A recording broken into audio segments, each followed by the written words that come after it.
ठीक है, तो स्टार्ट करते हैं। आज की जो सेशन है वो बेस्ड होगा अपना किस पे, लाइटिंग और शेडिंग पे। लाइटिंग और शेडिंग पे अपना मेनली क्या है आज का सेशन है। ठीक है, तो आपको मैंने पहले भी बताया, एक बार वापस बता देता हूँ कि कोई भी आप स्केच या फिर कुछ भी आप बनाना चाहो, ठीक है, तो उसके अंदर दो चीज़ें सबसे इम्पोर्टेंट होती है। वो अपने पास क्या, लाइंस, और दूसरी चीज़ अपने पास क्या, शेडो, या जिसको अपन क्या बोलते हैं, लाइटिंग। ठीक है, लाइटिंग या फिर शेडो, जो डार्कनेस और वाइटनेस जो होती है, और लाइंस, इन दोनों से मिलके क्या बना होता है कोई भी पोर्ट्रेट या फिर आप जो भी स्केच वगैरह कुछ भी बनाओ आप, कोई पेंटिंग वगैरह, तो उसमें भी यही चीज़ आती है। ठीक है, तो ये ऐसे बेसिकली अपने पास जो नॉर्मल थिंग है, जैसे कि साइंस में अपन मानते हैं कि सब भी चीज़ जो मिलके बनी हो, किस किस से मिलके बनी है, एक तो मैटर से, दूसरी चीज़ अपने पास क्या, एनर्जी। ये तो बोलते हैं कि एनर्जी के अलावा मैटर है, मैटर के अलावा एनर्जी, बस और कुछ नहीं है। बट ये भी क्या है, कन्वर्टेबल फॉर्म है। ठीक है, मैटर चेंज किस में हो सकता है, एनर्जी में चेंज हो सकता है, एनर्जी किस में चेंज हो सकती है, मैटर में चेंज हो सकती है। आइंस्टीन के जो होते हैं ना, E=mc², तो सेम वो की वही कंडीशन अपन इसमें सोच सकते हैं कि लाइंस मिलके क्या बनाती है, शेडो बनाती है। जैसे कि ये लाइन है, ठीक है, और मैं अगर लाइन पे लाइन, लाइन पे लाइन, लाइन पे लाइन करूँ तो ये क्या करेगी, शेडो क्रिएट करेगी। ठीक है, और शेडो, जो शेडो का जो बीच के अंदर, जैसे कि एक डार्कनेस है, ये वाला पॉइंट, ये वाला क्या है, डार्क है, और ये वाला क्या है, लाइट है, और मैं यहाँ पे डार्कनेस करूँ और ये लाइट रहने दूँ। ठीक है, तो बीच में एक लाइन जनरेट अपन को दिखेगी, इस तरफ अलग शेडो, इस तरफ अलग शेडो है, तो अपन को वो लाइन दिखेगी। ठीक है ना, जैसे कि ये मेरा हाथ है, ठीक है, तो यहाँ पे जो कलर है या फिर इसकी जो वाइटनेस है, इसकी जो अलग डार्कनेस है, वाइटनेस जो भी है, और इसकी जो अलग डार्कनेस है, तो बीच में एक लाइन दिख रही है, जबकि लाइन थोड़ी है, ये कर्व है ना। तो ये कर्व लाइन के फॉर्म में दिख रहा है, यानी कि शेडो और लाइंस एक ही चीज़ है, कोई बहुत ज़्यादा डिफरेंट नहीं है। तो अपन ने लाइंस की प्रैक्टिस पहले की है, अपन ने किसके फॉर्म में, ये जो ज्योमेट्रिकल शेप्स है, सर्कल है ना, ट्राइंगल, लाइनिंग, तो अपन ने लाइन यहाँ से परफेक्ट की। अब बात है किसकी, शेडो की। ठीक है, तो अपन शेडो में देखते हैं कि शेडो कैसे जनरेट कर सकते हैं। तो अपन ने लाइन की प्रैक्टिस की, तो अपन लाइन से शेडो बनाने की कोशिश करेंगे। तो लाइन से शेडो बनाने के लिए, लाइन से शेडो बनाने के लिए कुछ मेथड्स हैं। लाइन टू शेडो बनाने के लिए कुछ मेथड है, जैसे कि हैचिंग, ये इसी का दूसरा नाम है रेंडरिंग। कन्फ्यूजन ना हो, एक ही बात है, रेंडरिंग बोलो चाहे हैचिंग बोलो। सेकंड जो मेथड है अपने पास, वो क्या है, क्रॉस हैचिंग। ये मेन बता रहा हूँ, बाकी आपकी इच्छा है, आप कैसे भी लाइन बना के, किसी भी टाइप से लाइन बना के आप शेडो क्रिएट कर सकते हैं। ज़रूरी नहीं है कि इनमें से आपको यूज़ करें, बट ये जो फेमस या फिर जो मोस्ट कॉमन जो है, ठीक है, हैचिंग, क्रॉस हैचिंग, स्मजिंग, है ना, स्टिपलिंग, ठीक है, सर्कुलिंग, सर्कुलिंग होता है, क्या होता है, ठीक है, सर्कुलिंग, या फिर इसका दूसरा नाम पता नहीं क्या होता है। ठीक है, तो ये सारे क्या है अपने पास मेथड है बहुत सारे। ठीक है, और भी बहुत सारे होते हैं, इनके अलावा भी आप खुद भी सोच सकते हो ऐसे मेथड, मैं अभी बताऊंगा कैसे करना है। ठीक है, तो ये सभी क्या है, सारे के सारे मेथड क्या करते हैं, लाइन को किस में कन्वर्ट कर देते हैं, शेडो में कन्वर्ट कर देते हैं। कैसे, हैचिंग और रेंडरिंग का मतलब है कि आप बहुत सारी एकदम पैरेलल लाइन है, आप एक दूसरे के पास में खींचो। जैसे कि ये बॉक्स है, इसको मेरे को शेड करना है, ठीक है, तो आप क्या करोगे, ये मोस्ट कॉमनली आप भी यूज़ करते होंगे अगर थोड़ा बहुत तो स्केचिंग की होगी तो। ठीक है, तो ये मैंने एक शेडो बना दी, इसके अंदर यूनिफॉर्म शेडो बनाने की कोशिश की है। तो ये अपने पास क्या है, हैचिंग। क्रॉस हैचिंग का मतलब क्या है कि एक अपने लेयर ये कर दी, दूसरी लेयर आप इसके कुछ एंगल पे कर रहे हो। जैसे इस एंगल पे मैंने, इस एंगल पे मैंने क्या किया, जैसे ऐसे की लाइंस, फिर उसके बाद में इसको क्रॉस कर दिया, तो ये क्या हो गई, क्रॉस हैचिंग हो गई। ठीक है, स्मजिंग का मतलब क्या है कि आपने कुछ भी शेडो वगैरह कुछ भी कैसे भी लाइन आपने की, उसके बाद में आप उसको ब्लेंड कर रहे हो, है ना। तो ये आपने जो शेडो क्रिएट की है वो अपन को कहलाती है क्या है, स्मजिंग। स्टिपलिंग का मतलब क्या होता है कि कुछ भी है तो उसका आप ऐसे डॉट डॉट डॉट डॉट करके, जिस तरह डॉट नहीं लगाओगे वो लाइट रह जाएगा एरिया, जिस आप ज़्यादा डॉट लगाओगे वो थोड़ा डार्क हो जाएगा। इसकी बेसिकली ज़रूरत पड़ती है जब ज़्यादा हाइपर रियलिस्टिक वगैरह बनाना, तो ये जो स्किन टोन है, स्किन है ना, इसके अंदर वो छोटे छोटे वो जो दिखते हैं अपन को, वो बनाने के लिए आप स्टिपलिंग का यूज़ कर सकते हो। बाकी इसका कोई ज़्यादा खास यूज़ है नहीं। सर्कुलिंग में क्या होता है कि आप पेंसिल कुछ ऐसे चला रहे हो, है ना, ऐसे ऐसे, जैसे ये है तो मैं इधर चलाऊँगा, जितना ज़्यादा इधर चलाऊँगा, ज़्यादा ज़्यादा इधर टाइम स्पेंड करूँगा, ये बड़ा एरिया डार्क होता जाएगा, है ना, और ये बड़ा एरिया लाइट रह जाएगा। तो ये जो बहुत सारे, अब आप कुछ भी कर सकते हो, जैसे कि मैं इधर बोलूँ, इधर मैं क ख ग कुछ भी इधर मैं लिखता जाऊँ लिखता जाऊँ लिखता जाऊँ लिखता जाऊँ, और इधर नहीं लिखूँ तो ये वाला लाइट हो जाएगा, ये वाला डार्क लगेगा, है ना। तो ऐसे बहुत सारे मेथड हो सकते हैं, बट आपको मेनली जो प्रैक्टिस आपको होनी चाहिए वो हैचिंग, क्रॉस हैचिंग, स्मजिंग, ठीक है। और तो बाकी आपको मेरे को लगता नहीं है कोई ज़रूरत है, बाकी आप इन पे तो ज़्यादा फोकस रखें, ठीक है। तो ये थे अपने पास मेथड। अब अपन देखते हैं कि एक्चुअल में शैडो क्रिएट कैसे होती है, उसके पीछे की साइंस क्या है, ठीक है। तो क्योंकि उसमें लाइटिंग भी आपको समझनी पड़ेगी, तो लाइट के जो टाइप्स होते हैं, हार्ड लाइट, सॉफ्ट लाइट वगैरह, है ना, और वो एक ऑब्जेक्ट पे पड़ते हैं और शेडो क्रिएट करते हैं, है ना। तो बिना शेडो के आप कोई भी पोर्ट्रेट या कुछ बनाओ तो आप वो रियलिस्टिक नहीं लगेगा। आपको रियलिस्टिक लगाने के लिए, आपको उसको ऐसे उभारने के लिए कि कोई चीज़ इस पेपर पे रखी हुई है, ऐसा लगाने के लिए, ऐसा दिखाने के लिए आपको ये शेडिंग करना बहुत ज़्यादा ज़रूरी है, ठीक है। तो आज की जो सेशन है वो सबसे इम्पोर्टेंट है, आप सबसे ज़्यादा इसकी प्रैक्टिस करें, ठीक है। हो सकता है कि इसके बाद में 2 या 3 दिन तक कोई सेशन ना डालूँ, क्यों? क्योंकि आपको इसी की प्रैक्टिस करनी है, ठीक है। तो अब आते हैं अपन की हाउ टू क्रिएट शेडो, यानी कि शेडो कैसे क्रिएट कर सकते हैं या फिर कैसे क्रिएट होती है जनरली, ठीक है। तो आप सबसे पहले लाइट आती है तो वो अपने पास क्या है, सोर्स। लाइट आती है वो अपने पास क्या है, सोर्स है। वहाँ से अपने पास क्या निकलती है, लाइट निकलती है, और पड़ती किस पे, ऑब्जेक्ट पे, ठीक है। और बाद में क्या बन जाती है, शेडो बन जाती है। तो इन सारे फैक्टर पे डिपेंड करता है कि शेडो लास्ट में कैसे बनती है। सोर्स पे भी डिपेंड करेगा, लाइट पे भी डिपेंड करेगा, ऑब्जेक्ट पे भी डिपेंड करेगा कि शेडो कैसी बनेगी, ठीक है। तो मेनली अपन कह सकते हैं कि सोर्स 2 टाइप के होते हैं। फर्स्ट अपने पास क्या, कोई छोटा है,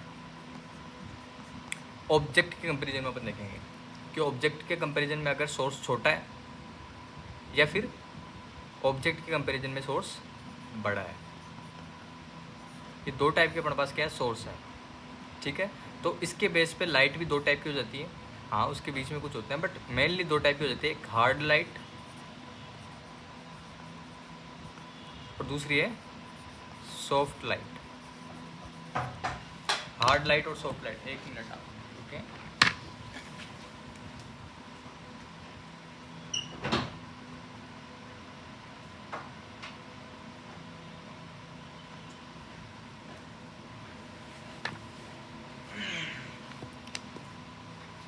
ठीक है, तो सोर्स पे डिपेंड करता है कि हार्ड लाइट, मैं आगे समझाऊंगा कि क्या है, ठीक है, अभी आप सुन लीजिए।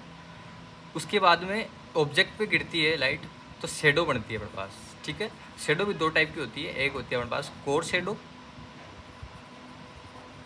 और दूसरी अपने पास होती है कास्ट शेडो,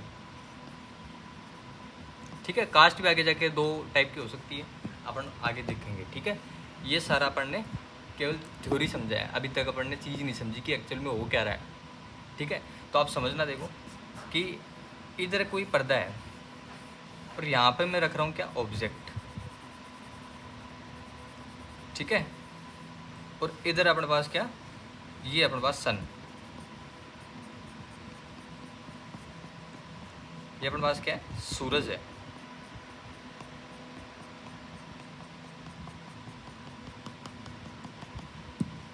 समझ गए। तो देखो सोर्स कौन सा है, सोर्स बड़ा है कि छोटा है, सोर्स बड़ा है, सोर्स बड़ा है ना। तो देखो इस पे बड़े होने का ये एक वो है, बड़े होने से क्या होता है, अलग अलग क्या होता है कि जैसे कि इधर से तो जो आ रही है लाइट आएगी, ठीक है, इधर जाएगी क्या, नहीं जाएगी, बट इधर वाली पहुंच जाएगी, है ना, ये देखो, और जो इधर से आएगी वो भी फैल जाएगा। तो इसकी जो इमेज बनेगी कि यहाँ तक तो डार्क रहेगा, फिर बाद में लाइट हो जाएगा। इसकी अगर मैं इमेज बनाना चाहूँ तो कैसे होगा कि बीच में थोड़ा डार्क होगा और बाद में ऐसे लाइट होता होता होता होता होता ऐसे हो जाएगा। ठीक है, ये देखिए आप ऐसे हो जाएगा। इसकी इमेज आगे तक, इसकी जो शेडो है वो आगे तक ऐसे कंटिन्यू दिखेगी आपको, ऐसे लगेगा नहीं कि यहाँ तक शेडो खत्म हो चुकी है। ठीक है, तो हार्ड लाइन कोई भी नहीं दिखेगी, है ना। तो लाइटनेस और सॉफ्टनेस के बीच में एकदम कंटिन्यूसली एकदम धीरे धीरे एकदम कम होती हुई दिखेगी उसकी जो इंटेंसिटी वगैरह। ठीक है, तो इस लाइट को अपन बोलते हैं क्या, सॉफ्ट लाइट। सॉफ्ट लाइट मतलब कि हल्की फुल्की जो सॉफ्टनेस, सॉफ्ट जो लाइट है वो इसके एजेस को मिटा रही है, एज नहीं बनने दे रही कोई, है ना, एज नहीं बनने दे रही। आप देख ही सकते हैं कि जैसे कि इधर सन है और इधर आप फिंगर लेके जाएं, ठीक है, एक पर्दे पे, और अगर फर्श या फिर कोई भी अपने पास पर्दा है उसके पास में अगर अंगुली रहेगी तो एकदम डार्क शेडो बनेगी, एकदम क्या बनेगी, डार्क शेडो बनेगी, एकदम फिक्स एज होगा, आपको एज दिखेगा। लेकिन जैसे जैसे दूर जाते जाओगे आप, जैसे जैसे आप दूर जाते जाओगे तो ये वाला कॉन्सेप्ट हो जाएगा। ठीक है, तो हार्ड लाइट और सॉफ्ट लाइट में दो मेन चीज़ें का अंतर है। एक तो सोर्स कैसा है उस पर डिपेंड करता है कि अगर सोर्स छोटा है, आप जैसे कि ये फ्लैश लाइट है, मैं आपको दिखाता हूँ, देखो ये फ्लैश लाइट है, ठीक है, इधर से सोर्स आ रहा है अपना, और ये है अपने पास क्या, ऑब्जेक्ट। तो आप देखो कि जो पेपर पे जो शेडो बन रही है कितनी शार्प है, फिर उसके बाद में जैसे जैसे दूर जाता जाऊँगा ये देखो एकदम क्या होगी, ब्लर होती जा रही है, ब्लर होती जा रही है। तो ये जो लाइट है वो कौन सी है, हार्ड लाइट, और ये वाली कौन सी है, सॉफ्ट लाइट। ठीक है, तो डिपेंड करता है कि अब देखो इसका मतलब क्या है कि ऑब्जेक्ट की साइज, सोर्स के साइज पे भी डिपेंड करेगा और डिस्टेंस पे भी डिपेंड करेगा। ठीक है, तो ये अपने पास क्या हो गया, इसको आपको पहचानना है। अब आते हैं शेडो पे कि कोड शेडो और कास्ट शेडो क्या चीज़ है। तो अपन डायरेक्ट आते हैं कि इसको करना कैसे है। ठीक है, ये समझ गए कि शेडो कैसे क्रिएट होती है और कितने टाइप से अपन शेडो पेपर पे उतार सकते हैं। और भी बहुत सारे टाइप है, आप कुछ भी कर सकते हो, ऐसे ऐसे ऐसे बॉक्स बनाते जाओ, बॉक्स बनाते जाओ, जितने ज़्यादा बॉक्स बनाओगे उधर से डार्क हो जाएगा कोई एरिया, उधर आप लाइट बनाओगे, एक दो बनाओगे तो क्या हो जाएगा, थोड़ा सा लाइट एरिया हो जाएगा। तो आप कुछ भी कर सकते हो, आप जरूरी नहीं लाइन ही करो, आप कोई भी शेप, आप कोई भी जनरेट कर सकते हो, है ना। तो कोई भी फिक्स नहीं है, आर्ट फील्ड है ही ऐसा। ठीक है, इसके अंदर आपको बांध के ही नहीं रखना है, ना कोई बांध सकता है आपको, नहीं आपको बंध के रहना है। आप कुछ भी कर सकते हैं, कुछ भी आप जो चाहें आप वो कर सकते हैं। ठीक है, कोई भी फिक्स नहीं है। मैं आपको कभी नहीं कहूँगा कि मैं जो बोल रहा हूँ आप वही करें ना, आपको वो उसको छोड़ के आपको सब कुछ करना है। जो मैं बता रहा हूँ आप उसकी प्रैक्टिस ना करते हुए उसको यूज करें, आप अपने में धारण करें और आउटपुट अपने हिसाब से दें। आपको जो करना है आप वो करें। ठीक है, तो अब आ जाते हैं अपन किस पे कि अपन को करना क्या है। तो आप एक कुछ नहीं करेंगे, अपन एक पेपर अपने पास, ठीक है, और मैं कोई भी ऐसा चीज़ यूज़ में नहीं ले रहा जिससे कि सहायता मिले, जैसे कि कोई स्केल वगैरह, मैं कुछ भी यूज़ में नहीं लूँगा। केवल एक पेंसिल होगी मेरे पास में, ये मैं स्टेटलर की यूज़ में ले रहा हूँ, है ना, स्टेटलर की काफ़ी महंगी ब्रांड है तो आप इसको बाय ना करें। आप इसकी जगह आर्ट लाइन को ले सकते हैं स्टार्टिंग के लिए। ठीक है, तो आर्ट लाइन में आप काफ़ी अच्छा निकाल सकते हैं। ये स्टेटलर की है, मार्स ल्यूमोग्राफ, ये वाली ब्लैक आती है, ये आती है, चारकोल भी नहीं है और ग्रेफाइट भी नहीं है, बीच का कुछ है, शाइन नहीं करता ये, है ना। जैसे मैं इधर चला के दिखाऊँ तो ये शाइन नहीं करेगा। और ये वाली क्या है, नॉर्मल ग्रेफाइट पेंसिल है, स्टेटलर मार्स ल्यूमोग्राफ की है, बट ये शाइन करेगा। ठीक है, ये वाली शाइन करेगी और ये वाली शाइन नहीं करेगी, कम करेगी, इतना नहीं करेगी। चारकोल भी नहीं है, चारकोल भी शाइन नहीं करता, बट ये चारकोल भी नहीं है, पता नहीं कैसे बनाया गया इसको, इसके कंपोजिशन को पता नहीं। ठीक है, ये अपने पास क्या है, काफ़ी अच्छी पेंसिल से, देख मर्जिंग का लेवल देख रहे हो, इसमें मर्जिंग का लेवल थोड़ा कम है, इसमें ज़्यादा है। ग्रेफाइट बहुत ही स्मूथ चलती है। ठीक है, ठीक है, तो ये गिफ्टेड है। आप, मैं तो इतना महंगा प्रोडक्ट लाता नहीं वैसे, बट है तो आप इससे देखेंगे। ठीक है, तो इस पर आप डिपेंड कर सकते हैं, थोड़ा बहुत हल्का फुल्का। बाकी मैं नहीं मानता कि ज़्यादा फ़र्क पड़ेगा, बट कुछ हद तक फ़र्क पड़ेगा कि आप कौन सी पेंसिल यूज़ में ले रहे हैं। आपको शेडिंग पे डिपेंड करेगा कि आप कितना रियलिस्टिक उसको दिखा पा रहे हैं। पहली सबसे इम्पोर्टेंट बात, सबसे कि डिपेंड किस पे करेगा, आप पे, कि आपकी स्किल्स कितनी है। पेंसिल आपकी बात मान रही है कि नहीं मान रही, उस पर डिपेंड करेगा कि आउटपुट क्या आता है ना। मैं एक बार पेंसिल छील लेता हूँ।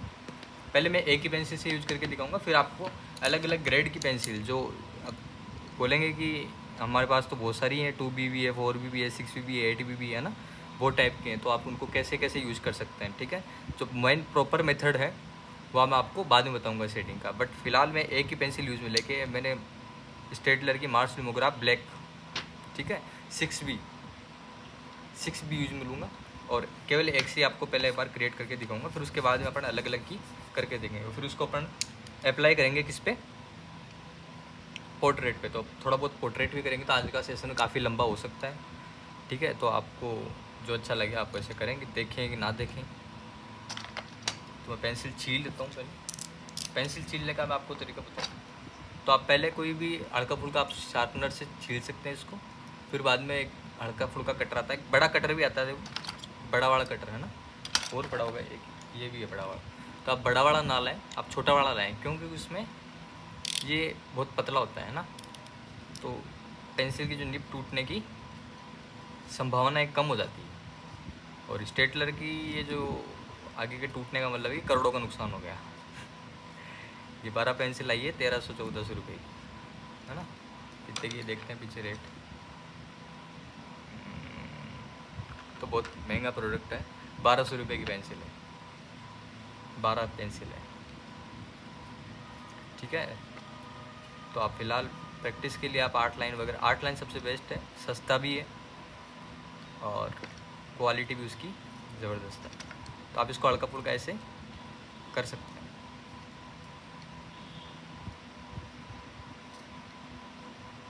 मेरे को डर लग रहा है कि ये टूट ना जाए, वरना मुश्किल हो जाएगी। जैसे स्टेटलर अपने कस्टमर के साथ में विश्वासघात नहीं करते हैं, पैसे ले रहा है तो वो चीज़ देता है, नो डाउट क्वालिटी बहुत अच्छी है इसकी।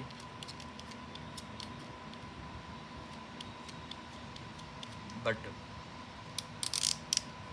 हल्का फुल्का ऐसे नहीं है कि सील ना जाए वगैरह वगैरह, ऐसा बहुत सारी पेंसिल्स है जो इसके अंदर ये जो अंदर की लीड होती है वो ऑलरेडी टूटी हुई होती है ना, तो ऐसा कुछ नहीं करता है स्टेटलर अपने कस्टमर के साथ। तो आप ऐसे करके धीरे धीरे इसको कर सकते हैं। फिर आप इसको शार्प करने के लिए आप, ये सैंड पेपर है मेरे पास में, रेजमाल जिसको बोलते हैं, तो उससे बहुत कम खतरा हो जाता है कि आपकी निब टूट जाएगी।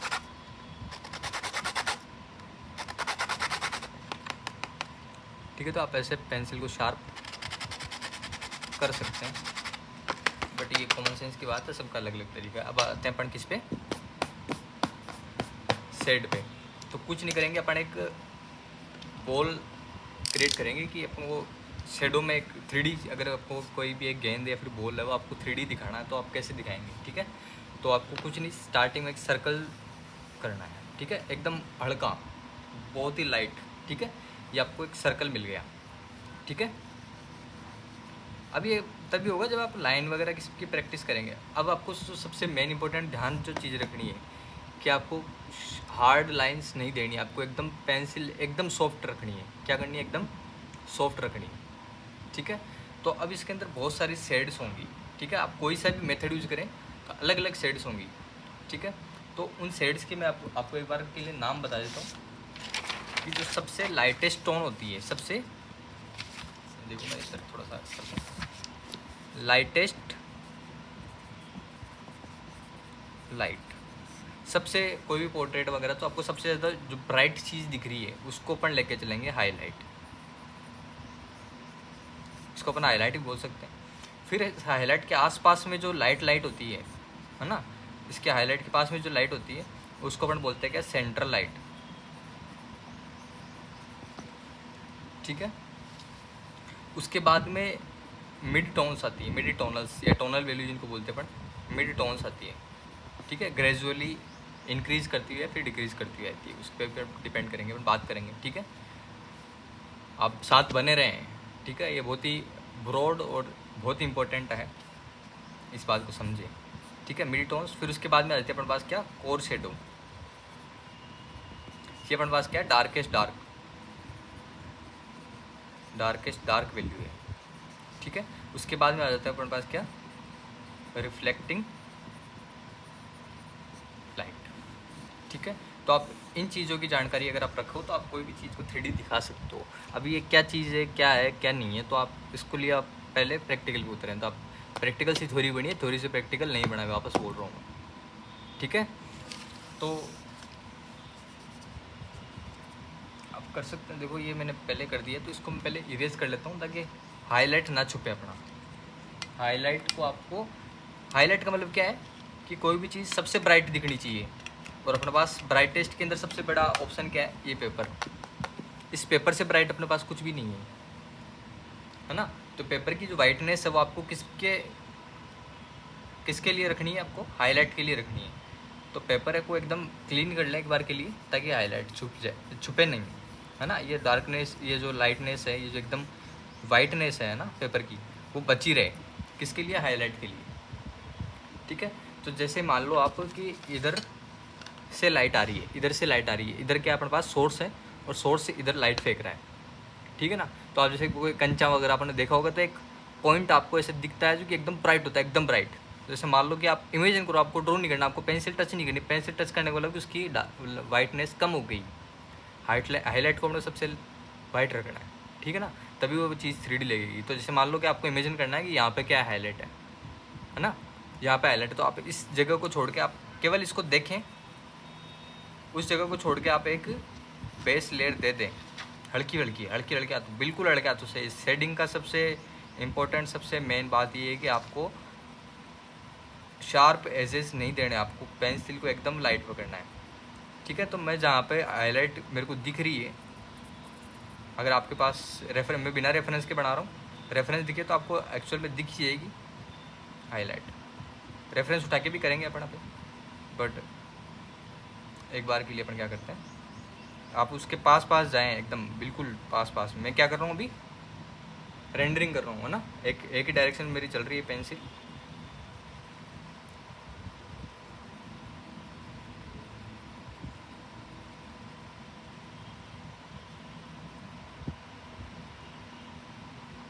आप धीरे धीरे उसके पास में जाएं, हाईलाइट के पास में, बट उसके ऊपर पेंसिल टच ना करें।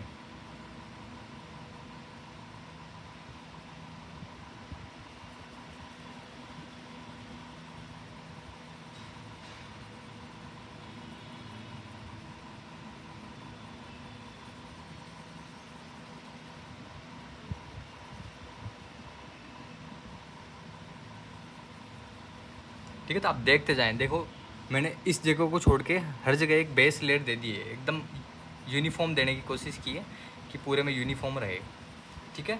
तो अपन पास जो ये जो सबसे पहले छोड़ा है अपन ने, ये क्या है, हाईलाइट। तो आपको हाईलाइट्स पे फोकस करना है। उसके आसपास की जो लाइट होगी वो एकदम क्या होगी, इसके आसपास की जो लाइट होगी वो होगी सेंटर लाइट, जो मैंने बताया था ना। देखो ये हाईलाइट के बाद में क्या आएगी, सेंट्रल लाइट। तो सेंट्रल लाइट के अपन ने क्या दे दी, पूरे में शेडो दे दी अपन ने, ठीक है।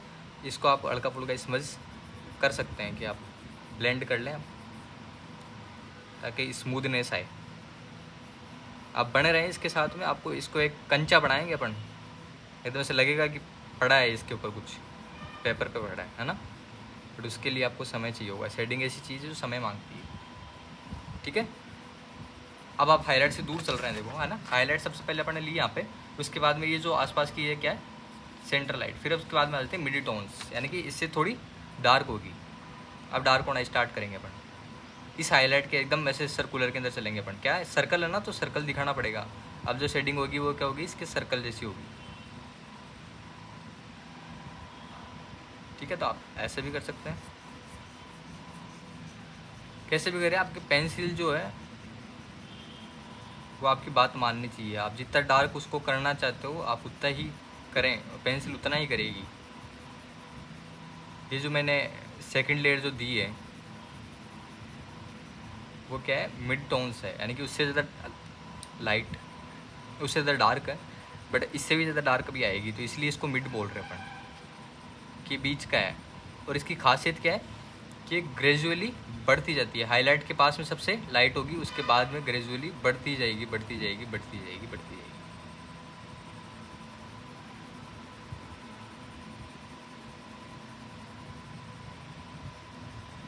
ठीक है, तो ऐसा लग रहा है आपको कि इधर सबसे लाइट है, फिर उसके बाद में देखो डार्क होता जा रहा होता जा रहा होता जा रहा है ना।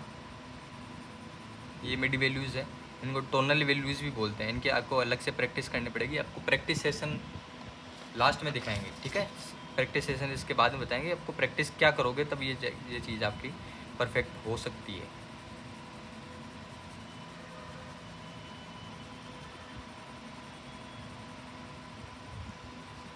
ये मैंने पेपर जो उठाया एकदम फ्रेश नहीं है, इसके ऊपर पसीने कुछ लगे हुए हैं, है ना।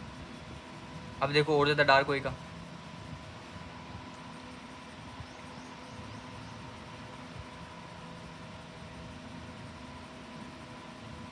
लगभग मैंने इसको कितना हाफ से ज़्यादा क्रॉस कर लिया, तब जाके एकदम डार्क आना स्टार्ट हुआ है ना। तो इसके लिए मैं क्रॉस हैचिंग यूज़ कर सकता हूँ। आप कोई सा भी मेथड यूज़ करें, आप पर डिपेंड करता है। आपको प्रैक्टिस सबकी करनी है ना। जब भी जो भी चीज़ आपको दिखे वहाँ पे आप अप्लाई कर सकें। इन मिड टोन्स के बाद में आपको क्या आ गया, डार्क एरिया आना स्टार्ट हो गया। जल्दीबाजी ना करें।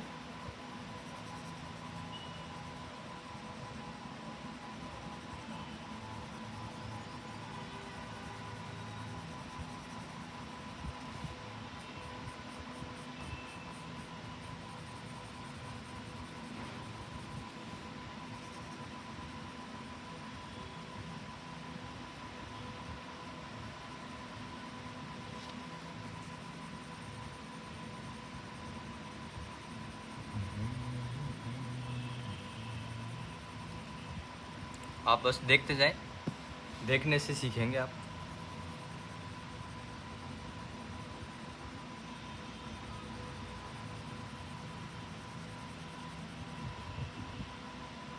देखिए पेंसिल सेम है ना, पेंसिल में चेंज नहीं किया, बट आप एक के ऊपर एक लेयर, अगर आप अच्छे से, मैं ना इस पे प्रेशर अप्लाई कर रहा हूँ कि इतनी डार्क हो रही है। आप एक पेंसिल चलाने का फ़र्क है। हल्का फुल्का प्रेशर अप्लाई कर सकते हैं, बट नहीं करना आपको ज़्यादा। जहाँ तक हो सके आप प्रेशर अप्लाई करके उसको डार्क ना करें।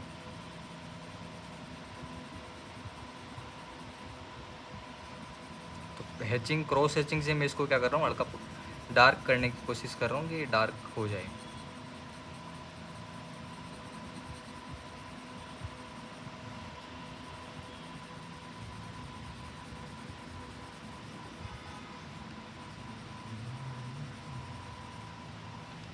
आप स्मूथ में अगर चाहते हैं शेडिंग में, तो आपको टाइम देना पड़ेगा। आपको बिना जल्दीबाजी में ऐसे नहीं कर सकते कि हमको 5 मिनट में शेडिंग सीखनी है ना।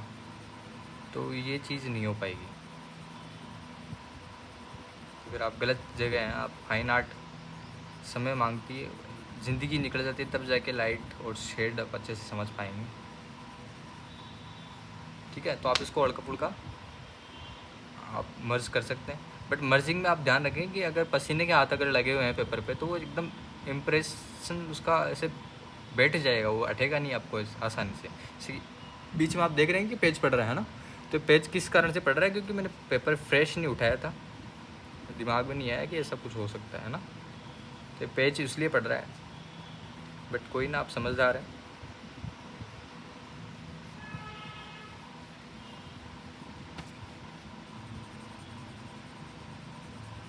ठीक है, तो आप देखें कि इधर सबसे लाइटेस्ट है, फिर उसके बाद में आप बढ़ती जा रही बढ़ती जा रही है बढ़ती जा रही है। और ये वाली जो अपन ने जो शेडो बनाई है, ये अपने पास कौन सी है, कोर शेड, और ये डार्केस्ट डार्क है। देखो आप मिड टोन्स के बाद में कौन सी आ रही है, कोर शेडो आ रही है। तो इसका नाम क्या है अपने पास, कोर शेडो है। और डार्केस्ट डार्क है, यानी कि सबसे ज़्यादा डार्क यही वाला होगा। अब आप बोलो कि ये तो बढ़ती जा रही है, तो सबसे आगे आगे होना चाहिए ना, आगे आएगा। देखो एक इंटरेस्टिंग चीज़ आएगी, वो एकदम अलग ही जान डाल देती है हर चीज़ में। जिसको इग्नोर करते हैं वही सबसे, हमें थोड़ा सा हल्का सा प्रेशर लगा कि इसको क्या कर रहा हूँ और ज़्यादा डार्क करने की कोशिश कर रहा हूँ, क्योंकि अपने पास ये वाला जो पार्ट है वो एकदम डार्केस्ट डार्क है ना।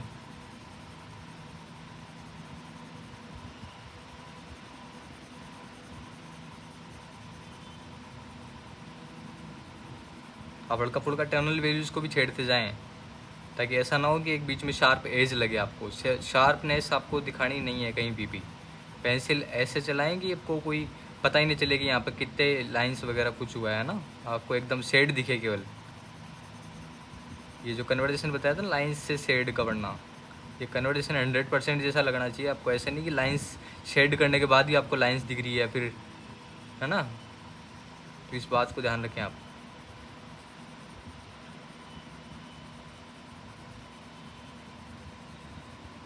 अगर आप शेड करें तो आपको सिर्फ शेड दिखे, आपको लाइंस ना दिखे। बताएंगे कि कहाँ पे, मैं बताऊंगा अभी कि कहाँ पे शार्प देना चाहिए ताकि वो और उभर के बाहर है, वो बाद की बात है, ठीक है।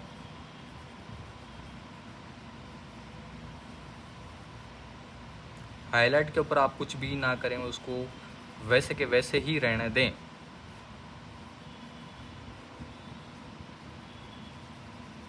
ठीक है, तो ये अपने पास क्या आ गया, डार्क चीज़ आ गई। लेकिन जहाँ तक अपन ने पढ़ा है उसके अकॉर्डिंग तो क्या होना चाहिए था कि इससे भी डार्क, अभी तो देखो पूरा सर्कल हुआ ही नहीं, अभी तो कंप्लीट है ना, इससे भी ज़्यादा डार्क एरिया आना चाहिए था, आना चाहिए था ना, बट नहीं आएगा। अब जो एरिया आएगा वो थोड़ा लाइट आएगा। अभी क्यों लाइट आएगा वो बताऊंगा मैं, इसकी पीछे की जो साइंस वगैरह है कि ये लाइट एरिया क्यों आएगा।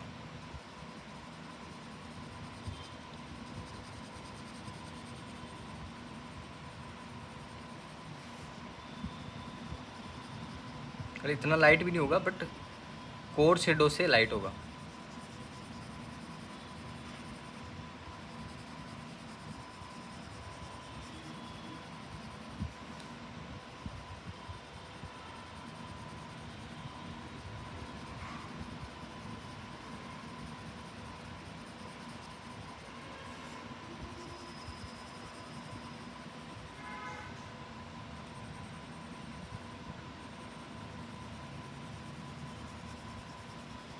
इसका कारण देखो, आप ये बोलते हैं, इसको बोलते हैं रिफ्लेक्टेड लाइट।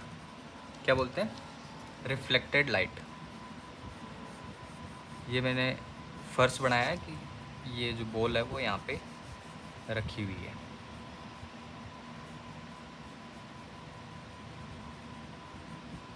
अब देखो थोड़ा सा मैंने शार्प किया इसको कि, है ना, आउटलाइन करने के लिए।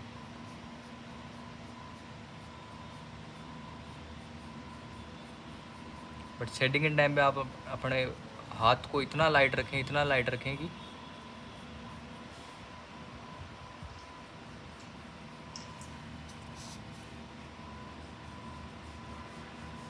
देखो जैसे जैसे हाईलाइट के पास जा रहा हूँ मैं, हाथ एकदम एकदम लाइट कर लिए मैंने हाथ को, ठीक है। अब आ जाएगी अपने पास क्या, इसकी शेडो। अब एकदम से अपने पास क्या आएगा, डार्कनेस आएगा कि जो फर्श पे शेडो पड़ेगी इसकी बॉल की, जिसको अपन शेडो मानते हैं,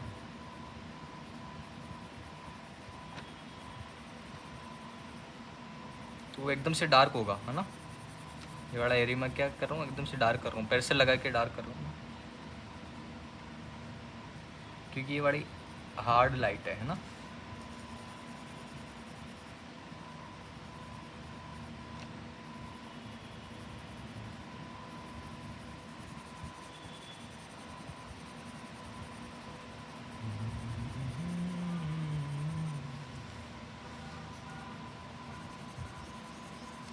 अब प्लीज़ आपको कोई चीज़, आपको लाइन अगर आपको जो मैं बोल रहा हूँ उसमें को आपको कोई दिक्कत लगे या फिर कोई जो समझा रहा हूँ समझ ना आए, तो आप कमेंट करें।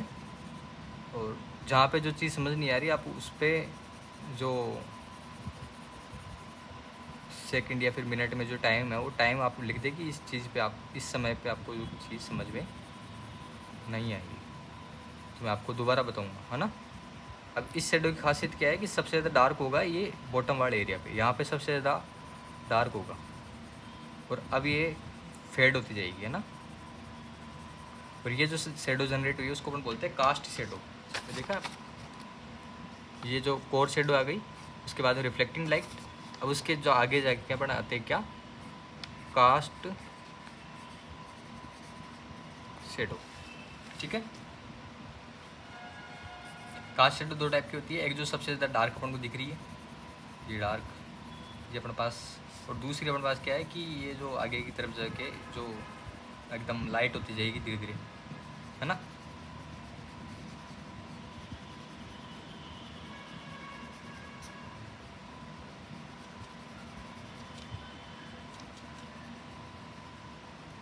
इसका नाम होता है अम्ब्रे और इसका नाम होता है पेनुम्ब्रे। ठीक है, ये जो डार्क है वो एम्ब्रे है, उसके बाद में जो फेड होती जा रही है वो अपने पास क्या है, पेनुम्ब्रे। ठीक है, तो अब इसकी लेबलिंग अभी बाद में करेंगे। ये क्या अपने पास हाईलाइट है। अब ये चीज़ देखो इसके साथ मिक्स हो रही है, तो आपको इसको सेपरेट करने के लिए आपको क्या करना पड़ेगा, बैकग्राउंड। तो ये देखो आप लाइट है तो बैकग्राउंड इसको हल्का पड़ोगे, क्या करना पड़ेगा, डार्क करना पड़ेगा। तो बैकग्राउंड के लिए मैं कर रहा हूँ ये।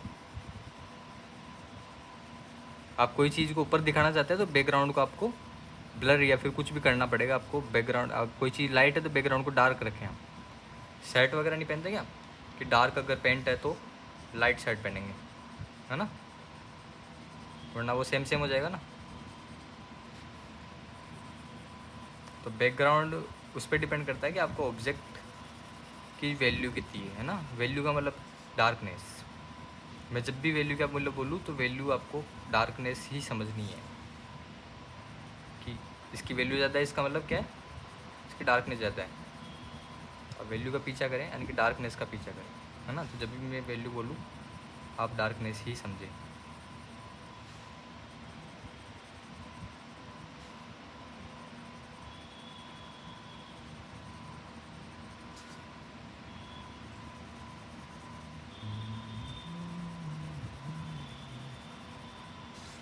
वैसे लाइट और शेड समझने के लिए आपको सबसे बेस्ट मीडियम जो होता है वो होता है चारकोल पाउडर, या फिर चारकोल जो होता है।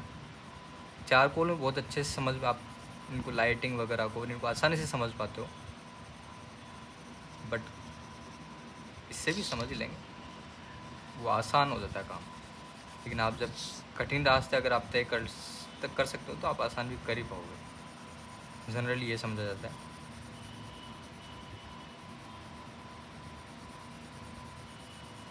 ठीक है, तो ये देखो बैकग्राउंड मैंने दिया है थोड़ा सा इससे डार्क दिया, तो ये चीज़ देखो कितनी भर के आ रही है, चीज़ कितनी वाइट लग रही है। तो ये वाइट वाइट कब लगेगा, जब बैकग्राउंड डार्क होगा।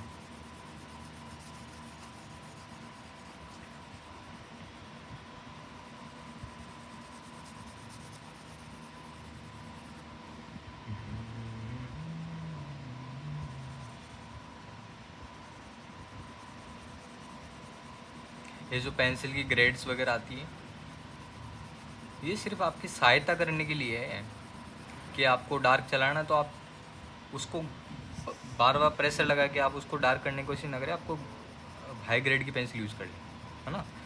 तो ये आपको फैसिलिट करेगी आपको वर्क करने में।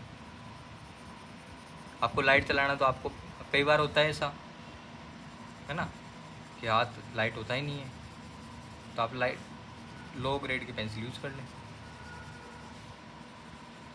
अब देखो ये वाला पोर्शन अपने पास के डार्क आ गया, तो इसमें अपन क्या करेंगे, बैकग्राउंड थोड़ा सा लाइट कर देंगे। जैसे कि ऊपर की तरफ मैंने डार्क किया, ये वाला पेंसिल क्या है, डार्क है, इसलिए मैं 8B अगर यूज़ में ले लूँ, ये 8B पेंसिल है, बट ये शार्प नहीं की, शार्प नहीं है। अब देखो अड़का पुड़का ये नीचे आते आते इसको मैंने लाइट कर दिया, तो ये चीज़ मर्ज नहीं हुई इसके अंदर, है ना, देख रहे हो। ऊपर जाते थे वापस डार्कनेस की तरफ में आ जाए। तो बैकग्राउंड बहुत ही इम्पोर्टेंट रोल प्ले करता है, बहुत ही इम्पोर्टेंट।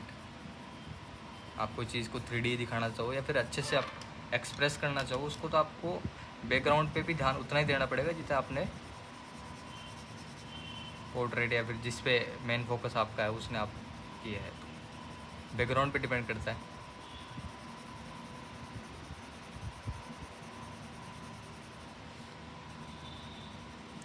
आप साथ बने रहे तब जाके आपको फाइनल रिजल्ट अच्छे से दिखेगा। मैं अभी उसको बीच में छोड़ नहीं सकता, आप कहोगे बोल तो बन ही गया, बैकग्राउंड में क्या करूँ। मैंने आपको बोला, यही तो बोला मैंने, कि आपको उतनी ही मेहनत करनी पड़ेगी इस बैकग्राउंड पे भी जितनी आपने ऑब्जेक्ट या फिर जो चीज़ बनाने के लिए आप है उस पर आपने की है। ये देखो डार्क है तो मैं इसको लाइट से डार्क लेके जाऊंगा ना, तो आप इसकी ये जो टोनल वैल्यूज़ हैं उनकी आपको अलग से प्रैक्टिस करनी पड़ेगी। बैकग्राउंड कैसा होगा या डिपेंड करेगा कि आपका जो बनाया है आपने वो कैसा है।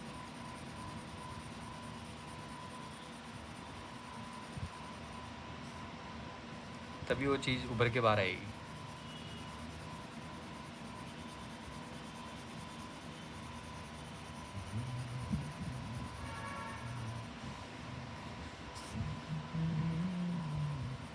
आप हल्का फुल्का इसको सेपरेट करने के लिए आप हल्के फुल्के ऐसे कर सकते हैं कि मर्ज ना होए, है ना। और सबसे इम्पोर्टेंट बात, शेडिंग की प्रैक्टिस में आप कभी इरेजर लेके ना बैठे प्लीज़। आपसे रिक्वेस्ट है, इरेजर को फेंक दो आप। ये इरेजर अपनी गलतियाँ छुपा देता है, और जब इरेजर नहीं होगा, ये मम्मी की तरह है ना। तो जब मम्मी नहीं होती तो आप गलतियाँ कम करते हो, मम्मी होती है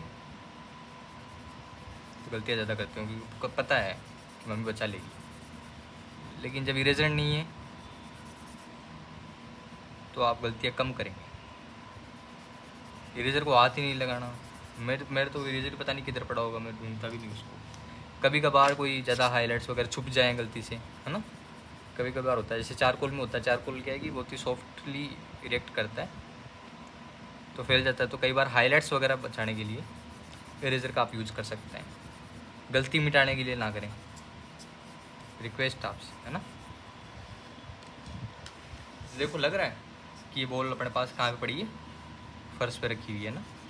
तो ये कब लगेगा, जब आप अच्छे से इस पर शेड्स अप्लाई करेंगे।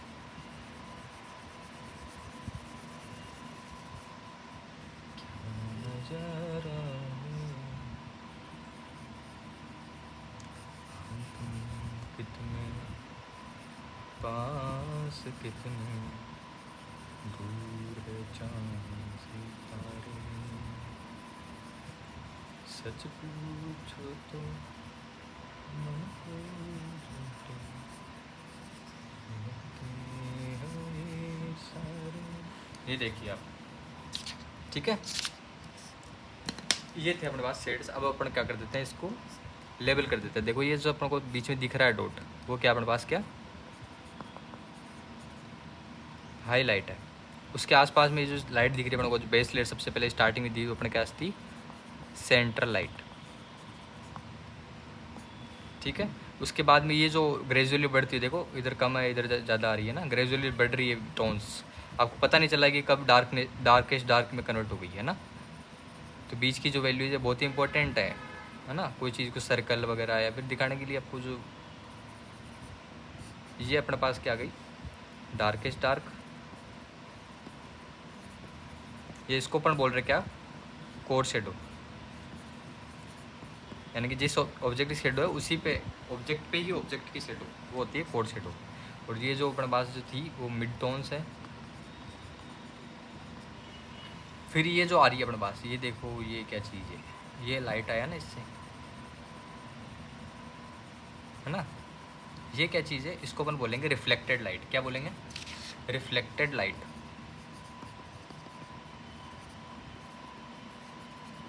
ये क्या चीज़ है, ये क्या बला है, रिफ्लेक्टेड लाइट क्या होती है ना। तो आप समझें कि ये अपने पास क्या है, हाईलाइट है, यानी कि इधर से सोर्स आ रहा है, ये इधर सोर्स है ना, ये सोर्स है, इधर से लाइट आ रही है। तो केवल बॉल पे पड़ रही है क्या, नहीं, फर्श पे भी पड़ रही है। ये फर्श है अपना, इस फर्श पे भी लाइट गिर रही है।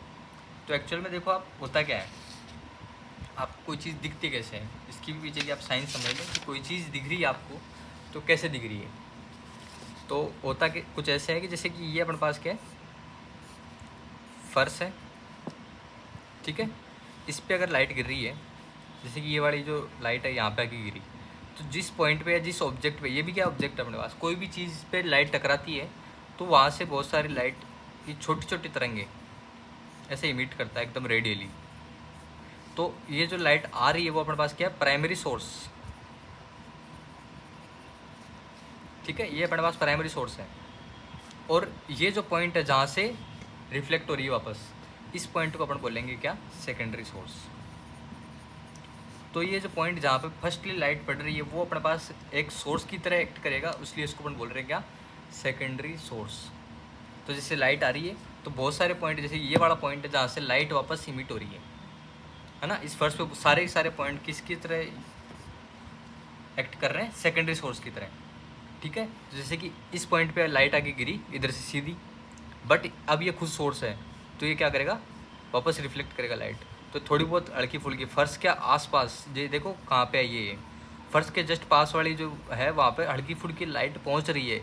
कौन पहुँचा रहा है, ये सेकेंडरी सोर्सेज। तो ये लाइट कहाँ से आ रही है, इस फर्श से टकरा के वापस आ रही है, इसलिए इसकी जो डार्कनेस है कम हो गई है, इसलिए इसको अपन बोल रहे हैं क्या, रिफ्लेक्टेड लाइट। समझ में आया, कोई दिक्कत कोई परेशानी अब तक नहीं आनी चाहिए, ठीक है। तो 45 मिनट हो चुके हैं और अपन ने सिर्फ और सिर्फ एक बॉल बनाया, लेकिन आप उसको समझें कि लाइट किधर से आई है किधर जा रही है ना। अब देखो ये वाला पार्ट, ये जैसे बैकग्राउंड अपन ने क्या किया, डार्क किया, तो ये एकदम ब्राइट लग रहा है, ऐसा लग रहा है कि पता नहीं क्या ही है, लेकिन कुछ नहीं है।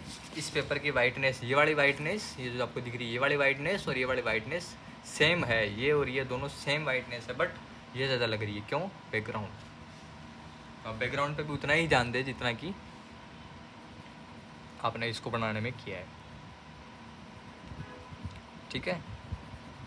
बताना तो और पोर्ट्रेट चाहता था, बट वीडियो बहुत लंबा हो चुका है, 45 मिनट हो चुके हैं, ठीक है। देखते हैं, देखिए क्या करना है। अब मैं और भी बताने वाला था कि एक बॉल और बनाएंगे अलग अलग ग्रेड्स यूज़ करके, तो आप उसको प्रैक्टिस करना। आप क्या कर सकते हो इसके लिए मैं आपको बता देता हूँ। जैसे कि ये मैंने 4 शेड्स सिलेक्ट किए थे, ये 2B, ये 4B, ये 6B और 8B, है ना। तो आप इसके लिए कहाँ कहाँ यूज़ कर सकते हो मैं आपको ऐसे बता देता हूँ, आप यूज़ करना, ठीक है।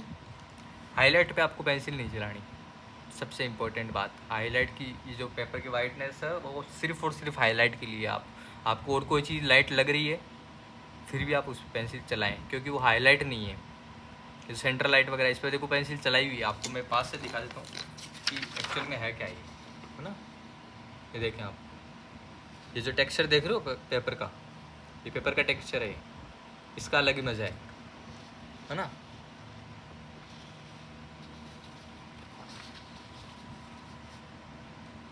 तो आप क्या करें, हाईलाइट पे कुछ ना चलाएं, सबसे लो ग्रेड की जो आपके पास पेंसिल है, मैं 2B मैंने सिलेक्ट किया, आप सारी ले सकते थे वैसे, इसमें आती है 2H तक आती है, देखो HB आई, फिर HB, फिर H, फिर 2H। H का मतलब तो हार्ड, कि इसकी डार्कनेस और कम होती जाएगी। 2H से सबसे ज़्यादा हार्ड होता है ना, बहुत ही लाइट होता है, बट ये सारे काम की नहीं है, आप एक ही पेंसिल से बना के देख सकते हैं ना। बट फिर भी आपको अगर इच्छा है कि कैसे यूज़ होगा इनका, तो मैं बता देता हूँ कि आप कोई भी सिलेक्ट कर सकते हैं, आपकी मर्जी है। मैंने 4 पेंसिल सिलेक्ट किए, कौन कौन सी, B, 4B, मतलब 2B, 4B, 6B और 8B, सारे इवन नंबर्स के मैंने सेलेक्ट कर लिए, मेरी इच्छा है ना। तो सबसे लाइटेस्ट ग्रेड जैसे 2B है वो आप उसके बेस लेड डाल दो उस पर, है ना। जैसे मैं हल्का फुल्का बता देता हूँ कि ये अपना सर्कल लिया, ये वाली हाईलाइट है, ये मान लो हाईलाइट है, उसके अलावा पूरे पे क्या कर दें, 2B से अपन के बेस लेयर डाल देंगे, ठीक है। फिर इसके बाद में मिड टोन्स के लिए आप क्या यूज़ कर सकते हैं, 4B and 6B। 4B and 6B बहुत आप दोनों आप यूज़ कर सकते हैं। आप मैंने देखो 4 लिया, आप 4B पे पहले इस तरफ करें, फिर 6B से और इधर कर देंगे आप, ठीक है। सबसे डार्केस्ट डार्क के लिए अपन क्या यूज़ कर सकते हैं, वापस जो सबसे हाई ग्रेड की आपने 8B ली है वो अपन डार्केस्ट डार्क के लिए यूज़ कर सकते हैं, ठीक है। फिर रिफ्लेक्टेड लाइट के लिए वापस आप मिड टोन्स में से कोई भी 6B कर सकते हैं, 4B कर सकते हैं, ठीक है। तो आपको मैं देखो, आप करेंगे कुछ नहीं, सिर्फ आप कुछ दिखाऊंगा, मैं कुछ दिखाना चाहता हूँ आपको कि ये चीज़ें पोर्ट्रेट पे कैसे दिखती है आपको, ये पोर्ट्रेट में भी ये चीज़ें होती है ना। तो आपको कैसे दिखेगी दिखाता हूँ मैं आपको, ये जूम,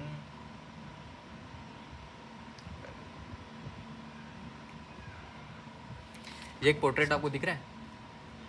सबसे लाइटेस्ट जगह जो है वो कौन सी है, ये वाली देखो, यहाँ पे है ना, यहाँ पे नोज़ पे थोड़ा बहुत है, यहाँ पे है ना, लिप्स पे इधर है, ये हाइलाइट्स है अपने पास जो सबसे दूर आपको अलग से दिख रहे हैं, ठीक है। अब जैसे कि ये तो अपने पास हाईलाइट कोई एक पॉइंट होता है, बहुत हल्का सा पॉइंट होता है कि वो हाईलाइट है, उसके आसपास जैसे ये पूरी जो है ये चीज़ वो लाइट दिख रही है आपको, तो ये कौन सी सेंट्रल लाइट है। उसके बाद में देखो ग्रेजुअली चेंज बढ़ती हुई इधर जा रही है, जैसे जैसे डार्कनेस इसकी बढ़ती जा रही है, मिड टोन्स आ गई, ठीक है। फिर सबसे डार्केस्ट देखे देखे ये वाली जो बीच में ग्रूव है ये डार्केस्ट डार्क है, सबसे क्या है डार्केस्ट डार्क है, देखो है ना, कोड शेडो जो जिसको अपन बोलते हैं कोड शेडो है। रिफ्लेक्टेड लाइट कहाँ दिख रही है आपको, देखो ये देखो, ये क्या, ये लाइट कहाँ से आई, ये रिफ्लेक्टेड लाइट है। जैसे कि ये नोज़, ये जो लाइन आपको दिख रही है ना, क्या हुआ देखो, ये मिड टोन्स है, ये डार्केस्ट डार्क है, और ये रिफ्लेक्टेड लाइट है। जैसे कि यहाँ पे भी दिख रही है थोड़ी बहुत, है ना, तो आप उनको देखने आनी चाहिए। ये रिफ्लेक्टेड लाइट है, जैसे कि ये, है ना। तो ये जो कपड़ों से या फिर कहीं से टकरा के इनके पास पहुँच रही है, ये देखो यहाँ पे रिफ्लेक्टेड लाइट दिखी है, ये रिफ्लेक्टेड लाइट है। और कोई दूसरा देखते हैं जिसमें शेड्स वगैरह अच्छे हों, आपको हर चीज़ दिखेगी।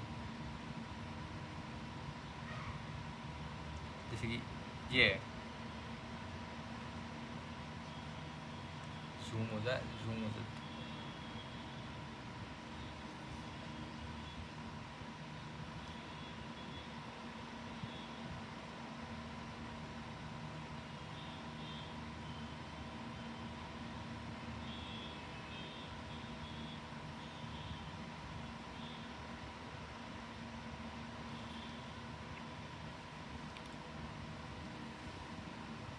अच्छा रेफरेंस नहीं मिल रहा।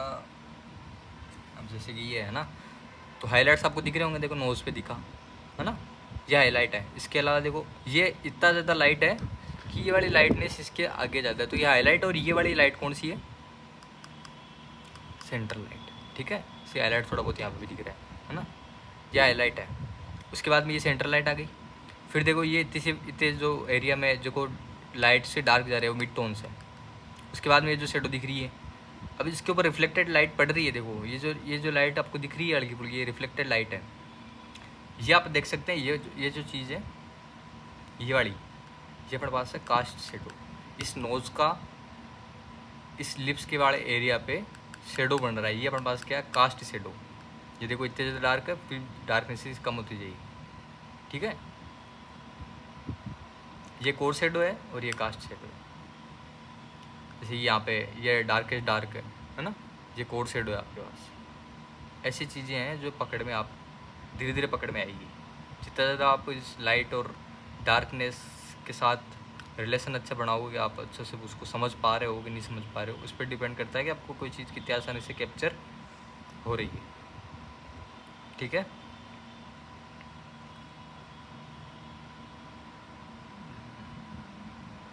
अब जैसे कि ये है, ये वाला पार्ट जो है, ये इतना लाइट क्यों है, इधर तो लाइट पहुंच ही नहीं रही ना, तो ये डिपेंड करता है किस पे, रिफ्लेक्टेड लाइट पे। रिफ्लेक्टेड लाइट है ना। तो अब सबसे पहले किसको आप देखें, हाईलाइट को। जैसे कि नोज़ पे दिखी हाईलाइट, हाईलाइट सबसे पहले दिखती है। हाईलाइट देखने के लिए आपको मशक्क़त नहीं करनी पड़ेगी, है ना।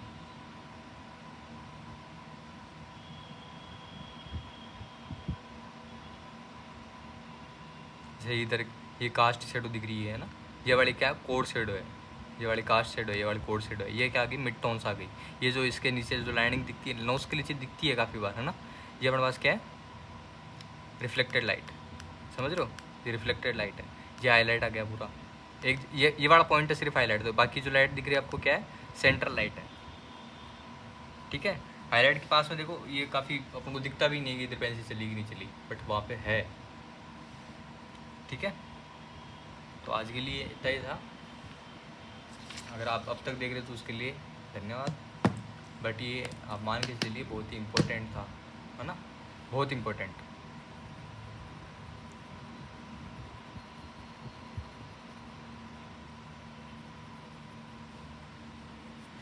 ठीक है, तो धन्यवाद आपके लिए, मिलते हैं बाद में।